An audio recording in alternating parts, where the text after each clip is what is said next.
one brother was saying to me, once missionary, you will be forever missionary. That your home will be not in earth. Your home will be on heaven.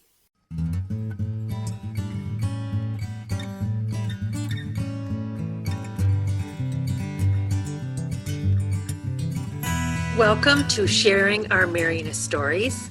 I'm Patty Garrett. And I'm Sister Gabby.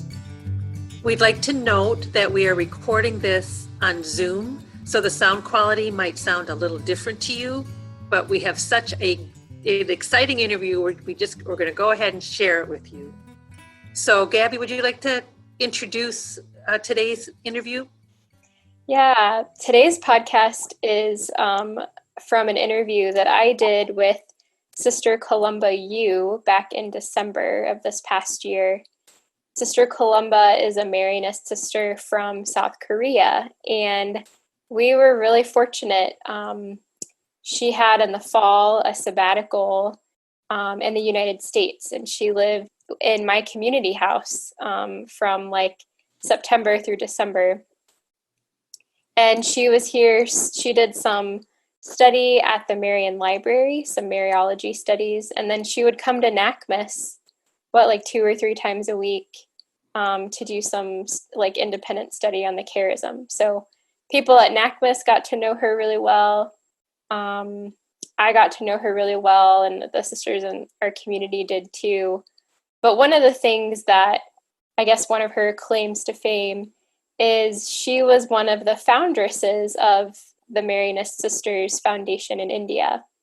So she was in the first group of sisters from different countries, multiple different countries, she'll talk about this, who went to India in 2006 to begin a foundation of the FMI there. And they're still going, and they're going strong.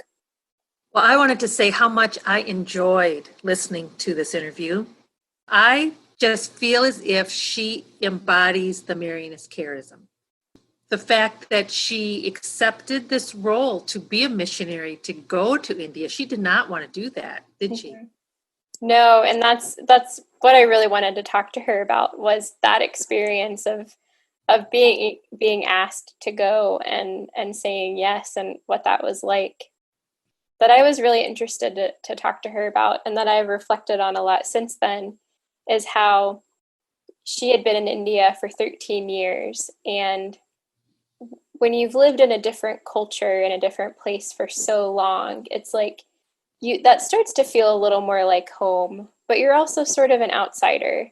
But then when you go back to your home, so when she goes back to Korea, she feels like a little bit of an outsider too. And she doesn't necessarily say this in that way, but there's so much change that happens. And I think that's part of being a missionary, is that, and this is her words, is your true home is in heaven.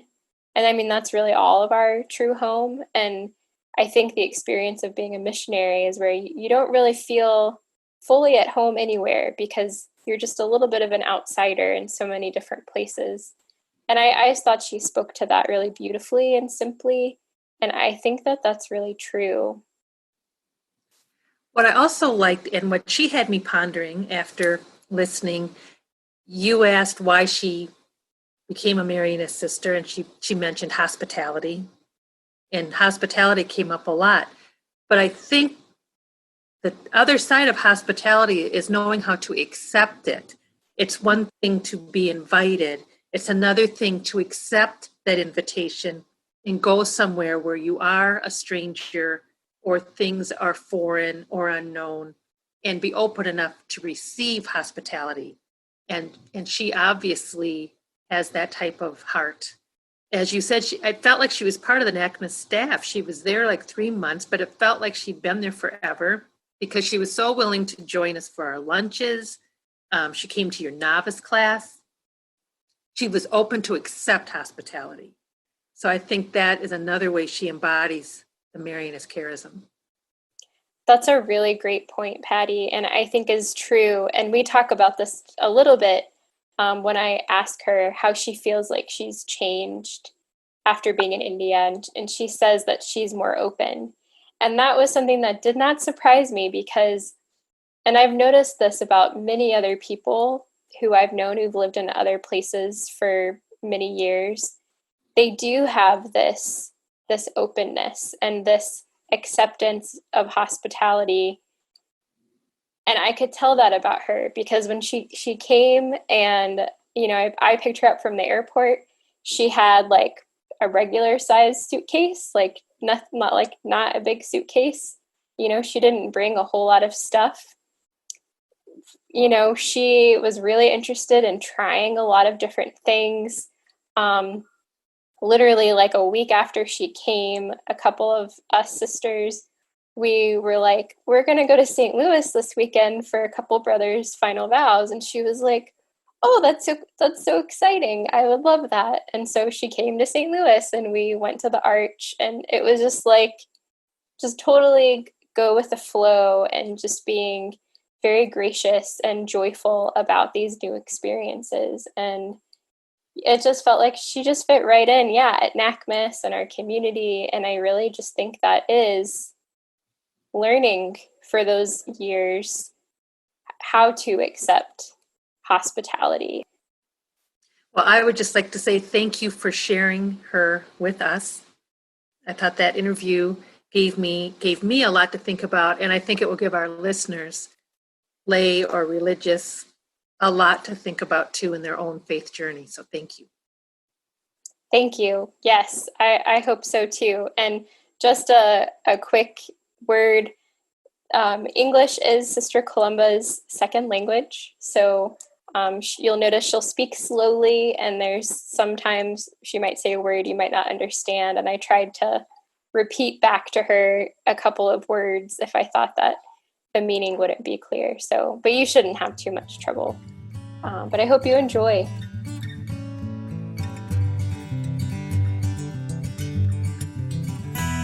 My name is Sister Columba. You came from Korea, but I am working in India as missionary. And how many years have you been a missionary in India? I have been in India for 13 years. And can you tell me, how did you meet the Marianist Sisters, and why did you become a sister? Why did you become a Marianist? I met my sisters through my friends. My friends joined to the congregation with me, but after 6 months, she told me, this is not my charism to want to leave. So they want to leave congregation. So I was disappointed, but I stand to myself, okay, you go, I will be here. So continue till here. I am Marianist. I am very happy be a Marianist. What was it that was attractive to you when you first met the sisters and spent time with them? They were very kind, and then their hospitality, as I was much attracted. This was the first impression for me. While living also, everywhere, every country where I go to the sister's house, they are very hospitality, and to receive the people, to invite the people. Yeah, that sense of hospitality. I think that's a big part of our charism, of that Mary being very welcoming. Did you have much of a relationship with Mary before you joined the sisters? What was that like for you? My house is, when I go to the school, I need to pass my church. In front of the church, there is one Mary statue is there. So just simply I go to Mary, in front of the Mary statue. I bow down. Mary, I came. Mary, I am going. Every time going and coming, I was speaking with her. This was just simply I say. And it makes me love Mary. Mary always comfort me. So that I like very much.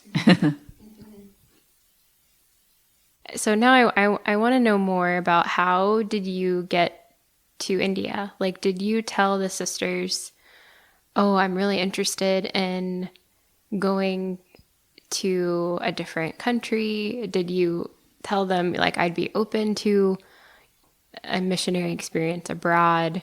How did all that happen? When I was novice, we had a question to each one of us. If there is a mission, will you go? When I received that question, I wrote, no, I never go. I was very strong for that. Do not want to go out of the country.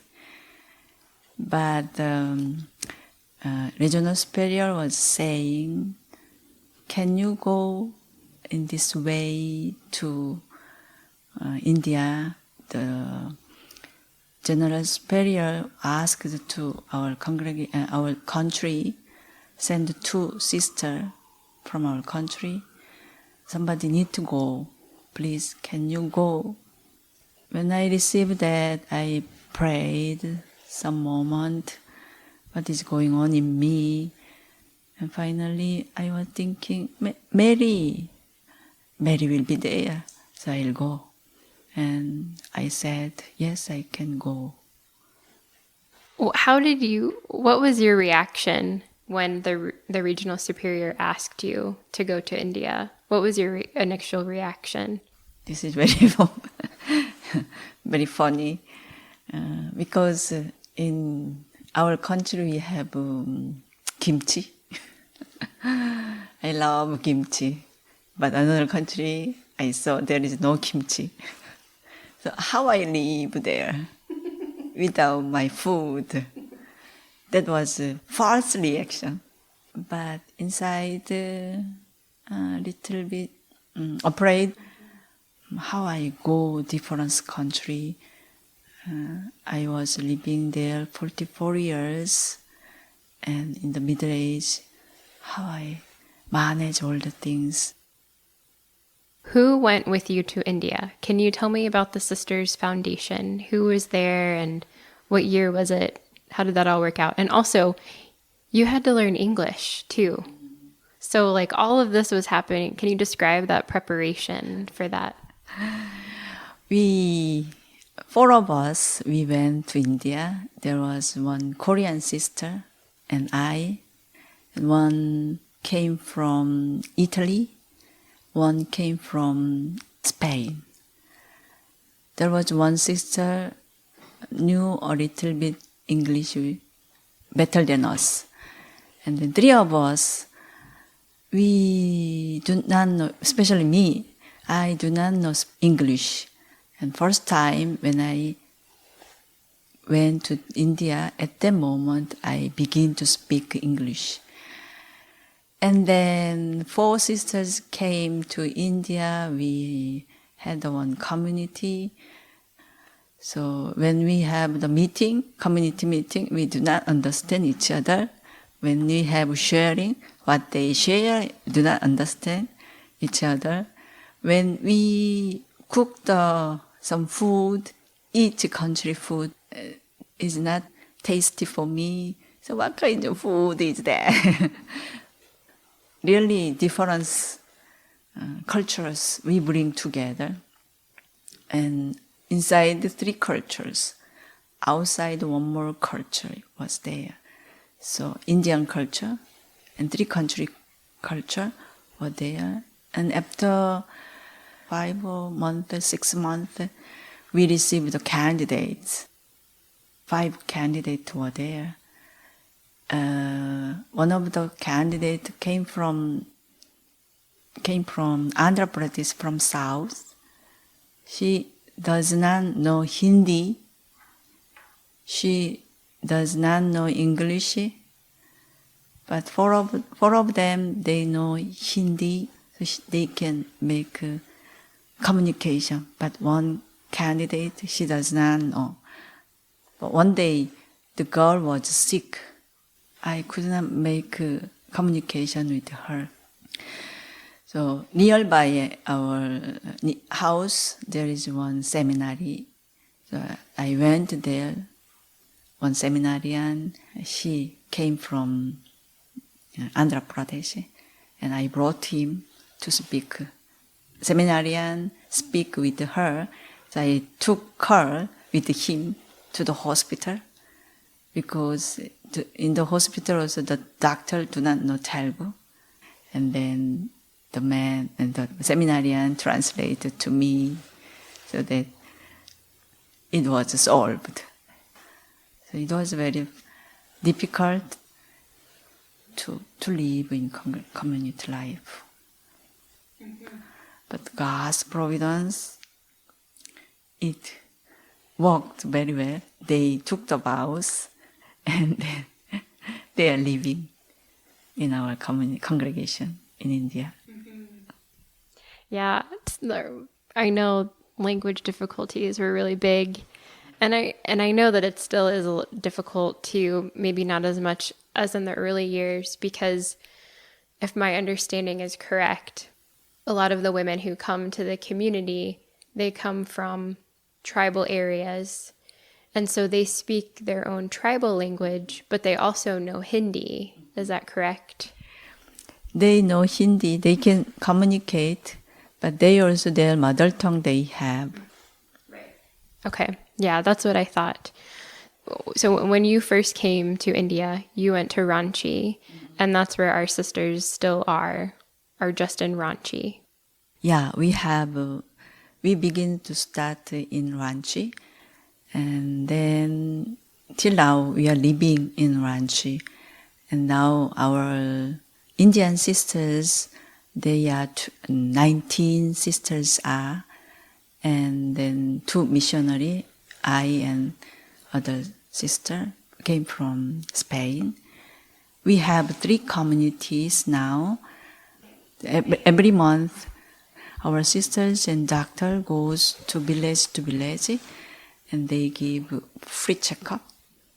Wow. So some of our sisters, our Indian sisters, they went to nursing school so they could be nurses and offer this free health care. Because inside the village, people, they do not come to the hospital when they sick, so that we have plan for visit to village every month and go give a free check. They give some treatment and medicines as free. That's really cool. I don't think I knew that they went out to different villages. I knew that they were nurses, but that's really neat. So I want to go back to when you first got there. You mentioned the language, the difficulty, how language was difficult. What else was difficult at first? Like what were your first impressions or things that surprised you, that you noticed in the first few months that you were there? Landing down in India airport, from that moment was perfectly different from our country, because while coming from airport, there is no way to go the car, because motorbike, cycle, auto rickshaw, cycle rickshaw, people, and some buses and animals all are on the way. So I was surprised. And then this was, for me, was very, very, first impression was, and then when the driving without horn, cannot drive, because we need to give the sign, I am here, with the horn, bang bang, I am here, bang bang, I am here. So that was very different from me. When I went Redis Center, which the rag picker children, they came and then they studied there, small children. Yeah, these are children who they pick through trash and sell things. Yeah, and it's a center for them, like to get education and skills. run by our brothers, Marianist brothers. So twice in a week we went there. It was slum area was there. How did you feel had you ever seen poverty like that before? I mean, what was that like, going into the slums and working with the children there? No, before I also did not see this much poor. Wow, the people can be poor this much. I was thinking that. But you know that the children, they are very, very happy to be there. And they want to invite me to their house. House is not house. There is only one sheet to make roof and one curtain. It's a curtain in the door with cloth. There is inside their house nothing. But doesn't matter. They want to invite me, and they take my hand and they go to their house, and they gave water, they gave the tea. It was amazing for me how these children this much in this life, happiness brings happiness to them. But I had a meditation a lot. Maybe Jesus came to here, his incarnation here into these children, and then he was living with them. He's living with them. Maybe in the future also he will be with them. How have you changed from being these 13 years in India? How are you different? How has this experience as a missionary, and you're going to go back, but how has this experience changed you? Yeah, much changings were there in this experience in India. Make me openness, and then to be happy wherever I am. And then in there I had 6 years and 6 months. I was leadership as a district superior. And then from there also God made me,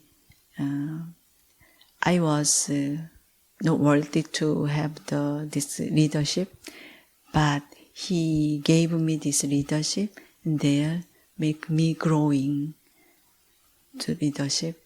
And then how to love my sisters in different area, different background, how to love my sisters. Well, what you were saying about openness, something I've noticed about a lot of different people, Marianist brothers, Marianist sisters, or other religious that I've known who have spent a significant amount of time in another place, in another culture. I think that is a word that I would describe for them, is an openness and a sense of maybe flexibility, adaptability. I mean, that was a sense that I had about you coming to the United States. There was something about you I could tell, oh, she's a missionary, because of just the way that you were able to come into our community and just like, no problem, we'll go to St. Louis. Okay, great. You know, like an openness to different experiences and to different people. I think I can see how being in a place for a long time can kind of create that in you, in a place that's not your own culture and your own language and that kind of thing. So that makes sense to me. Is there anything else that you'd like to say? One brother was saying to me, once missionary, you will be forever missionary. That your home will be not in earth. Your home will be on heaven. Sometimes when I was in India, sometimes loneliness is coming. And when I go to Korea, there also, loneliness was coming. So, where I stand, the brother was correct. He said to me, your home will be not in earth, will be in heaven. So we go to heaven, continue, walk to the heaven, work for the kingdom of heaven in earth, and finally can go to heaven, my home will be.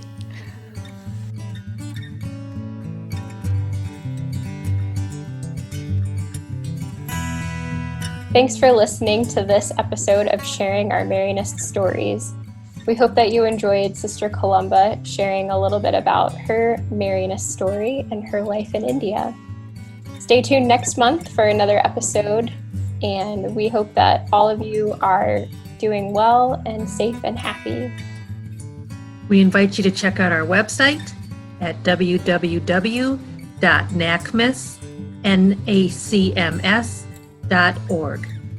Thank you.